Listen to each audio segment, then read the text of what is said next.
espaço multifuncional de aprender a ser. Quando pensamos o que trata esse espaço multifuncional, vamos identificar aqui que é um espaço de relação, é um espaço de interação. E quem vai interagir? O aluno e o professor. Essa interação é fundamental, às vezes determinante para o sucesso da aprendizagem. Um outro aspecto a destacar é o aprender a ser. E aqui o que temos? Alicerçados àquilo que está pressuposto, né? Nos pilares da educação, é o aprender a ser, que trata da possibilidade da aprendizagem, né?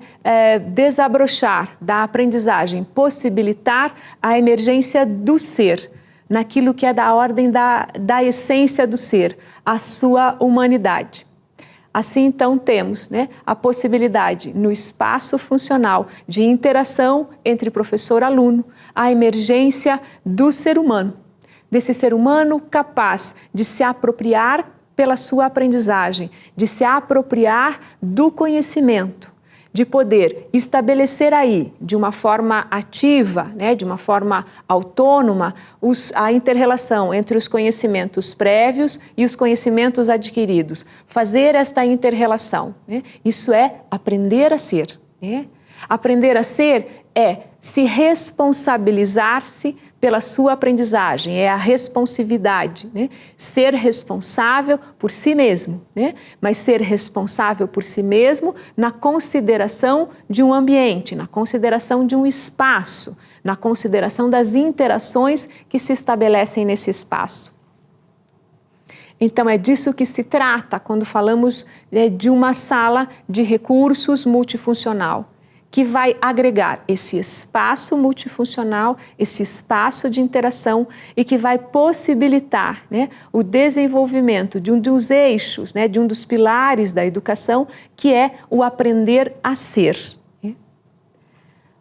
Um outro aspecto importante é destacarmos as ferramentas tecnológicas, que são um importante aliado, né, nas salas de recurso multifuncional, nesse espaço multifuncional de aprender a ser, mas também colocam, né, à escola, colocam aos processos de ensino-aprendizagem, né, um desafio. Elas cutucam, né, o sistema educacional, né, a se reorganizar, a se transformar, né, a estar mais voltado, né, ao aluno, né, entendendo que agora esse aluno ele é um coparticipante nesse processo de educação, nesse processo de aprendizagem. Assim entendemos, né, a tecnologia como uma aliada, né, mas também aquela, né, que coloca à escola, né, à educação, aos processos de ensino-aprendizagem, um desafio. Né? Quer dizer, mantenham-se atualizados. Né? A escola deve estar atenta ao seu alunado, deve estar atenta às expectativas do aluno, independente de que se esse aluno seja um aluno em processo de inclusão, seja esse aluno um aluno com deficiência ou não. Dessa forma, ganham-se todos. Né? A educação é também a educação para todos. Né? E essa é uma importante contribuição que as tecnologias oferecem, né, ao sistema educacional. Né? Então, se oferece como aliada, mas também como uma desafiadora a que o sistema educacional se mantenha sempre atualizado. Aquele que é o seu objeto, né, o seu sujeito, o seu centro. O aluno. Um outro aspecto nesse processo, né, é entender o ambiente educacional, né, esse espaço de relação educacional, tanto um ambiente que é físico, um ambiente da escola, as salas de aula, a organização dos espaços de sala de aula, tá? Dos laboratórios, dos espaços de convivência. Então, interfere, né? Fazendo com que a escola melhore esse ambiente, torne esse ambiente um ambiente de qualidade, né? Um ambiente que favoreça, que fortaleça os processos de ensino-aprendizagem, né? Um ambiente que esteja integrado às propostas pedagógicas, que esteja integrado ao currículo, né? Então um ambiente que possa ser coerente com aquilo que o currículo prevê, né? Com aquilo que o currículo da escola está aplicando, né? Com as finalidades do currículo. Então temos que destacar aqui, então, a melhoria no ambiente, né? A melhoria desse ambiente como sendo importante, né? E necessária, né? Quando nós falamos, né? De uma escola que deva ser acessível, de uma escola que faz uso das tecnologias para atender a essa heterogeneidade de alunos, para atender às necessidades e às expectativas dos usuários que dela precisam, né? Que são as pessoas com deficiência. Um outro aspecto a destacar nesse tema é a diversidade, né? Se estamos falando, né, de uma escola que apresenta, né, uma sala de recursos, que tem a disponibilidade, né, de um espaço multifuncional, ela também vai estar preocupada, né, com a diversidade humana, né, com as diferenças individuais. E quando falamos dessa diversidade humana, é importante desdobrarmos um pouco mais o que é essa diversidade, né? Vamos ter alguns aspectos, algumas dimensões dessa diversidade. Um primeiro aspecto é a dimensão da personalidade.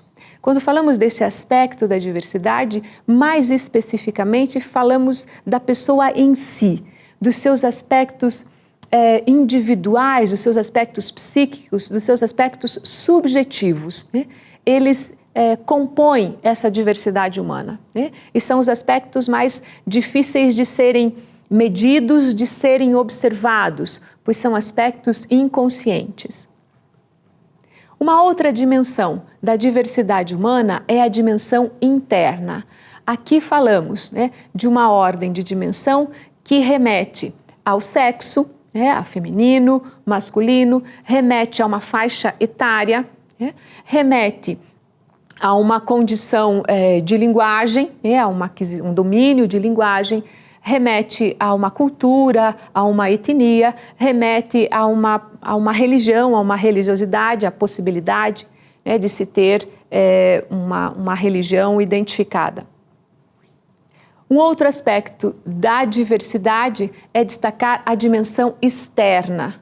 Essa dimensão externa remete às relações, né, aos ambientes por onde esta pessoa circula, né? Então, esses ambientes, sejam eles os ambientes mais familiares, os ambientes mais no entorno, os ambientes da escola, os ambientes sociais, né? Do trabalho, né? Então essa dimensão externa envolve todas as relações que se estabelecem, que a pessoa estabelece, né?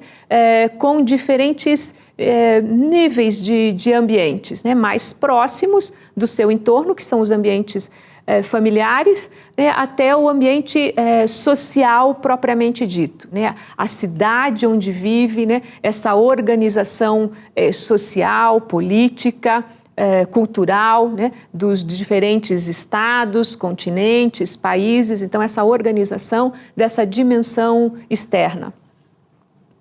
Um outro aspecto importante é a dimensão organizacional, né, quando falamos da diversidade humana. Esse aspecto da dimensão organizacional é o papel, né, o lugar que a pessoa ocupa em determinados espaços, né? Então, numa organização familiar, né, o papel que ocupa de pai, de filho, de esposo, né? Numa organização escolar, o papel que ele ocupa de aluno, né?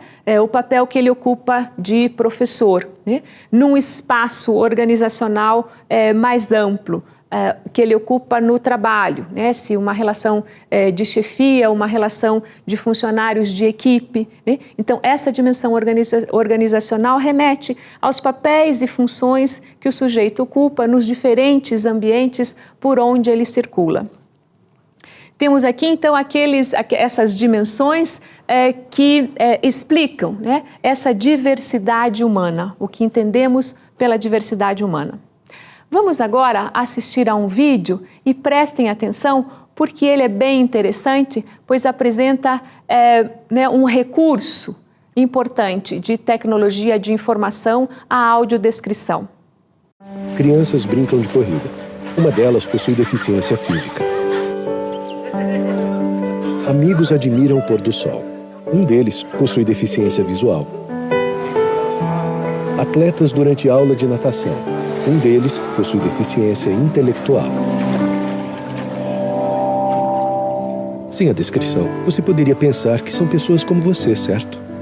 Então continue pensando. As pessoas são muito mais que suas deficiências. Assim, então, o que vemos, né? As pessoas vão além das suas deficiências, né? Nesse vídeo, a audiodescrição possibilita ao deficiente visual se aproximar pelo recurso da comunicação alternativa da visão que nós temos. E assim, viver sem limites.